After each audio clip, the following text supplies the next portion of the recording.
चरणों में तेरा ध्यान हो जाता। अगर भगवान के चरणों में तेरा ध्यान हो जाता तो इस संसार सागर से तेरा कल्याण हो जाता। तो इस संसार सागर से तेरा कल्याण हो जाता। न होती जगत में ख्वारी, न बढ़ती कर्म बीमारी। न होती जगत में ख्वारी, न बढ़ती कर्म बीमारी। ज़माना पूजता सारा, गले का हार हो जाता। ज़माना पूजता सारा, गले का हार हो जाता। अगर भगवान के चरणों में तेरा ध्यान हो जाता। अगर भगवान के चरणों में तेरा ध्यान हो जाता। परेशानी न हैरानी, दशा हो जाती मस्तानी। परेशानी न हैरानी, दशा हो जाती मस्तानी। परेशानी न हैरानी, दशा हो जाती मस्तानी। परेशानी न हैरानी, दशा हो जाती मस्तानी। धर्म का प्याला पी लेता तो बेड़ा पार हो जाता। धर्म का प्याला पी लेता तो बेड़ा पार हो जाता। ये बेड़ा पार हो जाता, ये बेड़ा पार हो जाता। ये बेड़ा पार हो जाता, ये बेड़ा पार हो जाता। अगर भगवान के चरणों में तेरा ध्यान हो जाता। अगर भगवान के चरणों में तेरा ध्यान हो जाता तो इस संसार सागर से तेरा कल्याण हो जाता। तो इस संसार सागर से तेरा कल्याण हो जाता। चढ़ाते देवता तेरे चरण की धूल मस्तक पर। चढ़ाते देवता तेरे चरण की धूल मस्तक पर। अगर भगवान की भक्ति में मन एक तार हो जाता। अगर भगवान की भक्ति में मन एक तार हो जाता। ये मन एक तार हो जाता, ये मन एक तार हो जाता। ये मन एक तार हो जाता, ये मन एक तार हो जाता। अगर भगवान के चरणों में तेरा ध्यान हो जाता। अगर भगवान के चरणों में तेरा ध्यान हो जाता।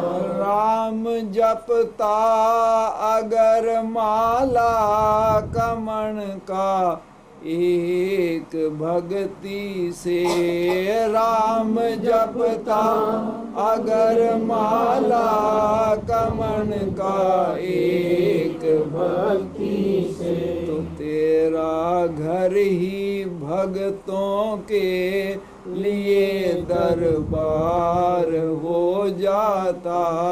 तो तेरा घर ही भक्तों के लिए दरबार हो जाता। तो तेरा घर ही भक्तों के लिए दरबार हो जाता।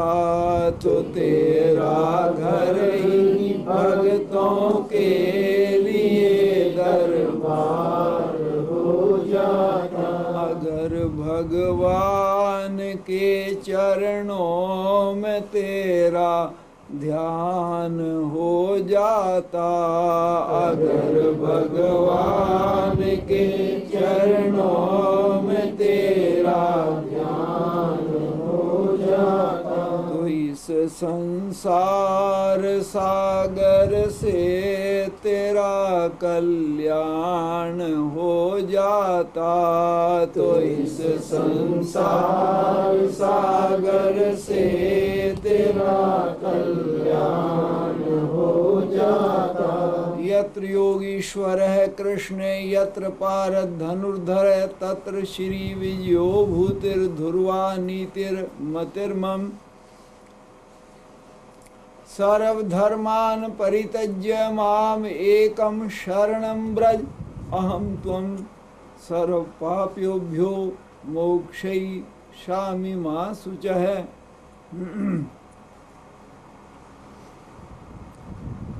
गीता में भगवान कृष्ण ने नरक के 3 द्वार कहे, काम, क्रोध और लोभ। त्रिविधि नरकस्य द्वारम, 3 नरक के द्वार। कामना, जिसका पूरा होना कठिन है। क्रोध, जिसे संभालना मुश्किल है। लोभ, जिसकी कोई सीमा नहीं।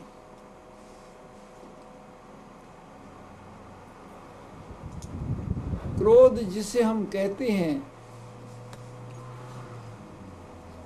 इसका दूसरा नाम है ऊर्जा, शक्ति। जब ये उलटती है तो इसका नाम है तेज।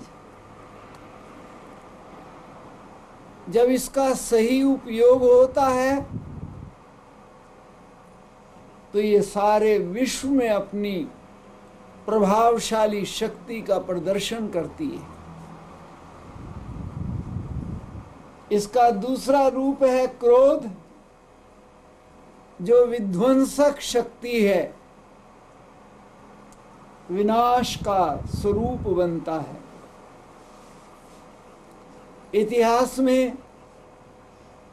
परशुराम को क्रोध का अवतार माना जाता है। 24 अवतारों में परशुराम एक अवतार हैं और परशुराम को क्रोध का अवतार माना जाता है। और इसीलिए उनके कंधे पर परशा, कुल्हाड़ा, परशुराम ने जब धनुष तोड़ा भगवान राम ने, तो आकर कहा था, कौन है वह जिसने धनुष तोड़ा है? मुझे नहीं जानता। मैंने 27 बार क्षत्रियों के वंश का विध्वंस किया है, नाश किया है। उस जमाने में हुकूमत क्षत्रिय करता था और कंट्रोल ब्राह्मण करता था। आपने रामचरितमानस में और रामायण के सीरियल में आपने देखा होगा कि राजा दशरथ वशिष्ठ के पूछे बगैर कोई काम नहीं करते थे। श्रद्धा तो थी, लेकिन जिसे हम ऊपर की पावर कहते हैं वो ब्राह्मण के हाथ में थी। भुजाएं, बल, राज की गद्दी पर बैठना ये क्षत्रिय के लिए था। परशुराम ये कह रहे हैं कि जिस क्षत्रिय ने ब्राह्मण का कहा नहीं माना, ऐसे क्षत्रियों का मैंने 27 बार वध किया। क्रोध एक शक्ति है, ये विध्वंस भी करती है, ये निर्माण भी करती है। हमारे शरीर में जो भोजन की पाचन क्रिया है, जिसे हम संस्कृत में जठराग्नि कहते हैं, वो क्रोध का एक अंश है जो भोजन को पकाता है। गीता में भगवान कृष्ण कहते हैं, अहम वैश्वानरादेवा प्राणिनाम देहमाश्रिता, मैं सारे संसार में अग्नि के रूप में व्यापक हूँ और मनुष्य के भीतर वैश्वानर अग्नि के रूप में मौजूद हूँ। ये जिस्म में खून की हरकत क्रोध के अंश से होती है। इसका वास्तविक स्वरूप अगर सही काम करे ये ऊर्जा है। जैसे आज संसार में वो मुल्क सबसे धनवान है जिसके पास ऊर्जा, शक्ति का भंडार व्यापक हो।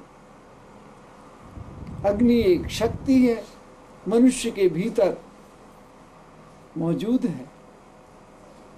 जब उसका गलत इस्तेमाल होता है तब वो क्रोध कहलाती है, जब उसका सही इस्तेमाल होता है तो वो तेज कहलाती है। भगवान राम ने लंका पर चढ़ाई करने से पहले समुद्र के किनारे बैठ करके 3 दिन तक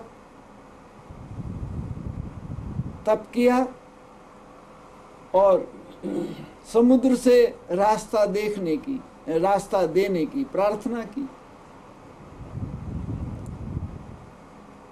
प्रार्थना स्वीकार नहीं हुई तो भगवान राम ने धनुष उठाया। वो कौन सा बाण था? अग्नि बाण। और जैसे ही अग्नि बाण उठाया तो चारों तरफ हाहाकार हो गया और समुद्र में से समुद्र देवता निकल करके हाथ जोड़ करके अब प्रार्थना करने लगे। जब भीष्म पितामह संहार कर रहे थे पांडवों की सेना का और समूलतया संहार कर रहे थे, भगवान कृष्ण को क्रोध आया कि ये क्या हो रहा है। भगवान कृष्ण ने तो प्रतिज्ञा की थी कि मैं शस्त्र नहीं उठाऊंगा। जब आदमी को आवेग आता है, भूल जाता है, प्रतिज्ञा भी भूल जाता है। भगवान राम को शांति का अवतार कहते हैं तो उन्होंने अग्नि बाण उठाया। समुद्र को इतना बड़ा रावण के साथ युद्ध हुआ, लेकिन भगवान राम ने अग्नि बाण का इस्तेमाल नहीं किया। लेकिन समुद्र को प्रार्थना करने पर जब स्वीकार नहीं हुई तो वहां भी भगवान राम जो